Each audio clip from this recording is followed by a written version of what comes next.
क्या पाकिस्तान की test team एक बार फिर उसी पुराने दर्द की तरफ लौट रही है? जिस टीम के पास इंग्लैंड जैसी मजबूत टीम के खिलाफ अपने घर में बढ़त बनाने का मौका था, उसी पाकिस्तान की बल्लेबाजी पहले ही दिन बिखरती हुई नजर आई। और सबसे बड़ा झटका, मैच शुरू होने से पहले ही लग गया। बाबर आजम चोट की वजह से इस टेस्ट मैच से बाहर हो गए और उनकी जगह सलमान अली आगा को कप्तानी की जिम्मेदारी सौंपी गई। बाबर का बाहर होना पाकिस्तान के लिए सिर्फ एक खिलाड़ी का बाहर होना नहीं था, यह टीम के मिडिल ऑर्डर और मानसिक मजबूती के लिए भी बड़ा झटका था।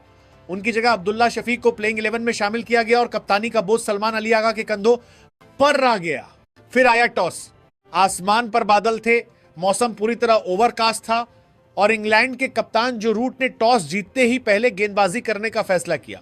और कहना पड़ेगा, जो रूट का यह फैसला बिल्कुल सही साबित हुआ।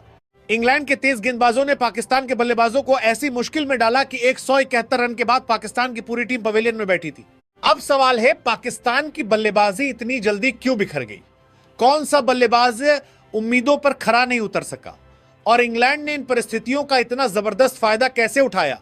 आइए पहले दिन के पूरे खेल का सिलसिलेवार विश्लेषण करते हैं। पाकिस्तान की ओपनिंग जोड़ी से शुरुआत में उम्मीद थी कि वे इंग्लैंड के तेज गेंदबाजों के सामने नई गेंद को संभालेंगे, लेकिन अजान अवैस के लिए तो पारी शुरू होने से पहले ही खत्म हो गई। टेस्ट क्रिकेट में नई गेंद के सामने ओपनर की सबसे बड़ी जिम्मेदारी होती है कि वो शुरुआती तूफान को झेले और बाकी बल्लेबाजों के लिए रास्ता आसान बनाए, लेकिन अजान अवैस ऐसा नहीं कर सके। पहली गेंद पर विकेट गिरना पाकिस्तान के लिए सिर्फ एक विकेट नहीं था, इसने शुरुआत से ही इंग्लैंड को मनोवैज्ञानिक बढ़त दे दी। इमाम उल हक ने 42 रन बनाए और कुछ हद तक पारी को संभालने की कोशिश की, लेकिन जब टीम मुश्किल परिस्थितियों में हो तब 40 के आसपास का स्कोर सिर्फ शुरुआत माना जाता है। इमाम के पास मौका था कि वो सेट होने के बाद बड़ी पारी खेलते और पाकिस्तान को शुरुआती झटके से बाहर निकालते, लेकिन वो भी ज्यादा देर टिक नहीं सके। 42 रन पर आउट होकर उन्होंने पाकिस्तान को फिर दबाव में डाल दिया। शान मसूद के बल्ले से सिर्फ 5 रन आए। जब आपकी टीम पहले ही बाबर आजम के बिना खेल रही हो, तब टॉप ऑर्डर के अनुभवी बल्लेबाज से जिम्मेदारी लेने की उम्मीद होती है, लेकिन शान मसूद जल्दी आउट होकर वापस लौट गए। पाकिस्तान को उनसे कम एक लंबी पारी की जरूरत थी। अगर पाकिस्तान की पहली पारी में किसी एक बल्लेबाज ने सबसे ज्यादा भरोसा दिया तो वह थे अब्दुल्ला शफीक। उन्होंने 61 रन बनाए और एक बार फिर पाकिस्तान के टॉप स्कोरर रहे। यह पारी इसलिए भी महत्वपूर्ण है क्योंकि बाकी बल्लेबाज लगातार दबाव में विकेट गंवा रहे थे और अब्दुल्ला ने परिस्थितियों को समझते हुए अपनी पारी को आगे बढ़ाने की कोशिश की। लेकिन यहां पाकिस्तान की सबसे बड़ी समस्या फिर सामने आई। एक बल्लेबाज 61 रन बना रहा है और बाकी बल्लेबाज उसके आसपास टिक ही नहीं पा रहे। टेस्ट क्रिकेट साझेदारियों का खेल है। अब्दुल्लाह को अगर किसी दूसरे बल्लेबाज का 70-80 रन का साथ मिल जाता तो पाकिस्तान का स्कोर 171 से कहीं आगे जा सकता था। इसलिए अब्दुल्लाह की पारी अच्छी जरूर थी, लेकिन टीम के नजरिए से यह अधूरी पारी बनकर रह गई। सुद शकील के लिए तो अब स्थिति चिंता वाली हो गई है। उन्होंने सिर्फ 5 रन बनाए और सबसे बड़ा सवाल यह है कि लगातार फ्लॉप होने के बावजूद पाकिस्तान उनका विकल्प क्या सोच रहा है। सौद शकील से पाकिस्तान को मिडिल ऑर्डर में स्थिरता की उम्मीद होती, लेकिन अगर वो लगातार रन नहीं बना रहे तो फिर टीम का मिडिल ऑर्डर कमजोर होना तय है। आज की पारी ने उनके ऊपर सवाल और बड़ा कर दिया है। क्या सौद शकील को ब्रेक की जरूरत है? क्या उन्हें अपनी तकनीक पर काम करना होगा या टीम मैनेजमेंट अब किसी दूसरे विकल्प को मौका देगा? यह सवाल अब पाकिस्तान क्रिकेट के लिए नजरअंदाज करना मुश्किल होगा। आज सलमान अली आगा के लिए दोहरी जिम्मेदारी थी। बाबर आजम की गैर मौजूदगी में कप्तानी भी करनी थी और बल्ले से टीम को संभालना भी था, लेकिन वो सिर्फ 21 रन बना सके। कप्तानी के पहले ही टेस्ट में उनसे बड़ी पारी की उम्मीद थी। हालांकि कप्तानी और बल्लेबाजी का दबाव अलग अलग चीजें हैं, लेकिन पाकिस्तान जैसी टीम में कप्तान से यही उम्मीद की जाती है कि वो मुश्किल समय में आगे आकर टीम को संभाले। आज सलमान ऐसा नहीं कर सके। मोहम्मद रिजवान से पाकिस्तान को काफी उम्मीदें रहती हैं, लेकिन आज वो सिर्फ 12 रन बना सके। जब टीम लगातार विकेट खो रही थी उस समय रिजवान के पास अपनी बल्लेबाजी से पारी को संभालने का मौका था, लेकिन वो भी ज्यादा देर नहीं टिक सके और यही पाकिस्तान की बल्लेबाजी की सबसे बड़ी समस्या रही। कोई भी बल्लेबाज लंबे समय तक इंग्लैंड के गेंदबाजों का सामना करने को तैयार नजर नहीं आया। अली उस्मान भी बिना खाता खोले आउट हो गए। इस तरह पाकिस्तान की निचली बल्लेबाजी भी कोई खास योगदान नहीं दे सकी। जब टॉप और मिडिल ऑर्डर दोनों दबाव में हो तब लोअर ऑर्डर से 30-40 महत्वपूर्ण रन मिल जाएं तो टीम का स्कोर काफी बदल सकता है, लेकिन पाकिस्तान को वहां से भी कोई बड़ी मदद नहीं मिली। खुर्रम शहजाद ने 14 रन बनाए, लेकिन 171 रन की पारी में 14 रन भी टीम को ज्यादा फायदा नहीं दे सके। पाकिस्तान को उस समय हर बल्लेबाज से कम 25-30 रन की साझेदारी चाहिए थी, लेकिन विकेट एक के बाद एक गिरते रहे। मोहम्मद अब्बास के बल्ले से सिर्फ 2 रन आए और इसी के साथ पाकिस्तान की पहली पारी 171 रन पर समाप्त हो गई। यानी पाकिस्तान की पूरी बल्लेबाजी में सिर्फ अब्दुल्लाह शफीक 61 और इमाम उल हक 42 के रूप में 2 बल्लेबाज ऐसे रहे जिन्होंने थोड़ा संघर्ष दिखाया। बाकी पूरी लाइनअप इंग्लैंड के तेज गेंदबाजों के सामने बिखर गई। अब इंग्लैंड की गेंदबाजी की बात करें तो यहां पाकिस्तान के पास शिकायत करने के लिए ज्यादा कुछ नहीं है। ओवरकास्ट कंडीशंस थी, बादल थे, हवा में नमी थी, नई गेंद स्विंग और सीएम कर रही थी। जो रूट ने टॉस जीतकर पहले गेंदबाजी करने का फैसला किया और उनके गेंदबाजों ने उस फैसले को पूरी तरह सही साबित किया। Robinson 5 wicket. रॉबिन्सन ने पाकिस्तान की बल्लेबाजी की कमर तोड़ दी। उन्होंने 51 रन देकर 5 विकेट हासिल किए। 5 विकेट का मतलब सिर्फ आंकड़ा नहीं है, इसका मतलब है कि उन्होंने पाकिस्तान के टॉप और मिडिल ऑर्डर को लगातार दबाव में रखा और विकेट निकालते रहे। इंग्लैंड की तरफ से एक और शानदार प्रदर्शन आया डिंग की तरफ से। उन्होंने 46 रन देकर 5 विकेट हासिल किए। यानी इंग्लैंड के 2 गेंदबाजों ने मिलकर पाकिस्तान के पूरे 10 विकेट अपने नाम कर लिए।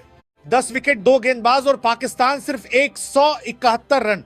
इससे अंदाजा लगाया जा सकता है कि इंग्लैंड की गेंदबाजी ने पाकिस्तान पर कितना जबरदस्त दबाव बनाया। जोफ्रा आर्चर ने भी अच्छी गेंदबाजी की।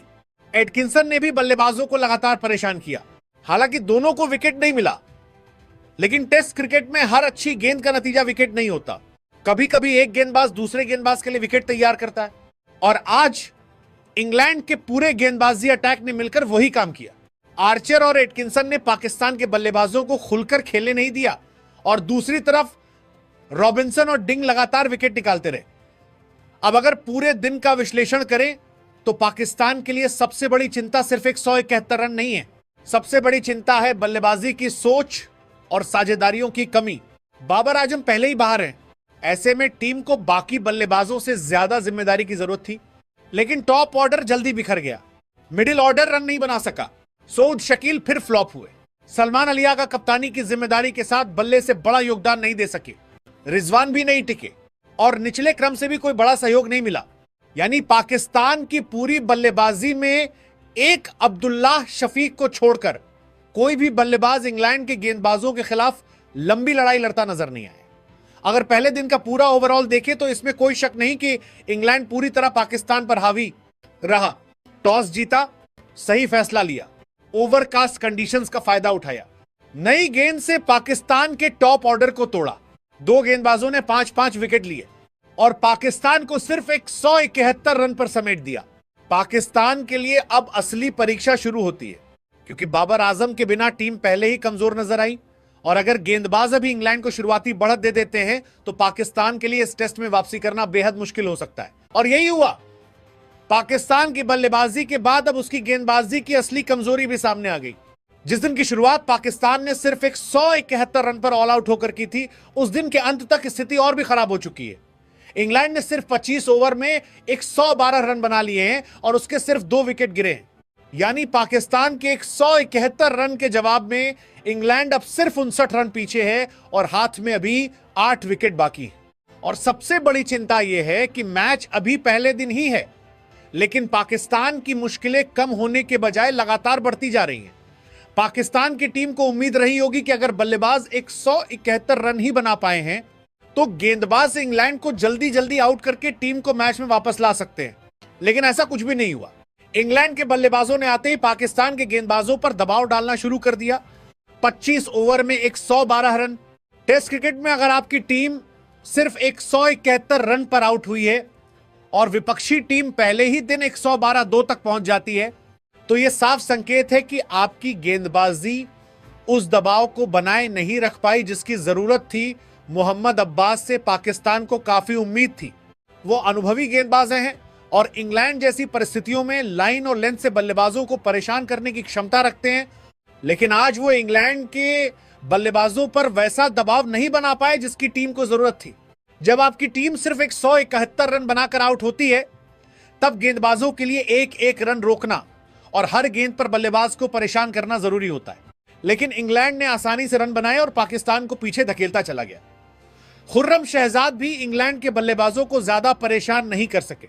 अगर पाकिस्तान को एक 171 जैसे छोटे स्कोर का बचाव करना था तो गेंदबाजों को शुरुआत में विकेटों का तूफान लाना पड़ता, लेकिन इंग्लैंड के बल्लेबाजों ने शुरुआती दबाव को संभाल लिया और फिर रन तेजी से आने लगे। यही वजह है कि पाकिस्तान की गेंदबाजी पहले दिन के अंत तक कमजोर नजर आई। मोहम्मद अली और अली उस्मान से भी पाकिस्तान को उम्मीद थी कि वे इंग्लैंड के बल्लेबाजों को मुश्किल में डालेंगे, लेकिन 25 ओवर के अंदर 112 रन इस बात का साफ सबूत है कि पाकिस्तान के गेंदबाज लगातार दबाव बनाने में नाकाम रहे। टेस्ट मैच में जब आपके पास सिर्फ एक 171 रन का स्कोर हो तो आपको हर गेंद को विकेट लेने वाली गेंद की तरह नहीं बल्कि दबाव बनाने वाली गेंद की तरह इस्तेमाल करना होता है। पाकिस्तान के गेंदबाज यही नहीं कर पाए। दूसरी तरफ इंग्लैंड के बल्लेबाजों ने शानदार शुरुआत की। बेन डकेट ने 28 गेंदों पर 15 रन बनाए और इमिलुगे ने 31 गेंदों पर 33 रन की पारी खेली। हालांकि दोनों आउट हो गए, लेकिन उन्होंने इंग्लैंड को ऐसी शुरुआत दे दी जिससे बाकी बल्लेबाजों के लिए काम आसान हो गया। और फिर क्रीज पर आए जॉर्डन कॉक्स और कप्तान जो रूट, दोनों ने मिलकर पाकिस्तान के गेंदबाजों के खिलाफ शानदार साझेदारी बना ली। यह साझेदारी अब पाकिस्तान के लिए सबसे बड़ी परेशानी बन चुकी है। जो रूट का आज का दिन कप्तान के तौर पर लगभग परफेक्ट रहा। टॉस जीता, पहले गेंदबाजी का फैसला किया, उनके गेंदबाजों ने पाकिस्तान को 171 पर समेट दिया और अब खुद बल्ले से क्रीज पर मौजूद हैं और टीम को मजबूत स्थिति में ले जा रहे हैं। यही एक अच्छे कप्तान की पहचान होती है। पहले रणनीति से विपक्षी को दबाओ और फिर बल्ले से उस दबाव का फायदा उठाओ। अगर जो रूट और जॉर्डन कॉक्स की साझेदारी लंबी चली तो इंग्लैंड सिर्फ पाकिस्तान की बराबरी नहीं करेगा बल्कि एक मजबूत बढ़त हासिल कर सकता है। स्कोर कार्ड को देखें तो इंग्लैंड अभी पाकिस्तान से 59 रन पीछे है, लेकिन असली कहानी सिर्फ 59 रन की नहीं है। इंग्लैंड के पास 8 विकेट बाकी हैं, यानी अगर अगले सत्र में इंग्लैंड के बल्लेबाजों ने 100-150 रन की साझेदारी बना दी तो पाकिस्तान के 171 रन बहुत छोटा स्कोर नजर आने लगेगा। और यही पाकिस्तान की सबसे बड़ी चिंता है, क्योंकि अब इंग्लैंड को सिर्फ मैच में वापसी नहीं करनी है। इंग्लैंड पाकिस्तान पर बढ़त लेने की तरफ बढ़ चुका है। अगर ईमानदारी से पहले दिन का विश्लेषण करें तो यह दिन पूरी तरह इंग्लैंड के नाम रहा। सुबह इंग्लैंड ने टॉस जीता, फिर पाकिस्तान को 171 रन पर ऑल आउट किया। रॉबिन्सन और डिंग ने 5-5 विकेट लेकर पाकिस्तान की बल्लेबाजी को तहस नहस कर दिया और फिर शाम तक इंग्लैंड ने सिर्फ 25 ओवर में 112 रन बनाकर पाकिस्तान की गेंदबाजी को भी बेनकाब कर दिया। यानी पाकिस्तान की बल्लेबाजी भी फेल और गेंदबाजी भी दबाव बनाने में नाकाम। इंग्लैंड के लिए इससे बेहतर पहला दिन शायद हो ही नहीं सकता था। अब पाकिस्तान के पास बहुत कम विकल्प बचे हैं। सबसे पहले उन्हें जो रूट और जॉर्डन कॉक्स की साझेदारी तोड़नी होगी। अगर यह साझेदारी टूटती है तो पाकिस्तान के गेंदबाजों को तुरंत बाकी बल्लेबाजों पर दबाव बनाना होगा, क्योंकि 171 रन के स्कोर का बचाव सिर्फ विकेटों से हो सकता है। पाकिस्तान को अब इंग्लैंड को ज्यादा बड़ी बढ़त नहीं लेने देनी होगी। अगर इंग्लैंड को 100 या उससे ज्यादा रन की बढ़त मिल गई तो पाकिस्तान की मुश्किलें कई गुना बढ़ जाएंगी। टेस्ट मैच 5 दिन का होता है, इसलिए अभी यह कहना जल्दबाजी होगी कि मैच पूरी तरह इंग्लैंड के हाथ में चला गया है। लेकिन जो संकेत पहले दिन के अंत में दिखाई दे रहे हैं वे पाकिस्तान के लिए बिल्कुल अच्छे नहीं है। पाकिस्तान 171 पर ऑल आउट, इंग्लैंड 112, सिर्फ 59 रन का अंतर, 8 विकेट हाथ में और क्रीज पर जो रूट जैसे अनुभवी बल्लेबाज मौजूद हैं। ऐसे में पाकिस्तान को दूसरे दिन की शुरुआत बिल्कुल अलग ऊर्जा के साथ करनी होगी। उन्हें विकेट चाहिए, उन्हें दबाव चाहिए, उन्हें इंग्लैंड की बल्लेबाजी को जल्दी तोड़ना होगा।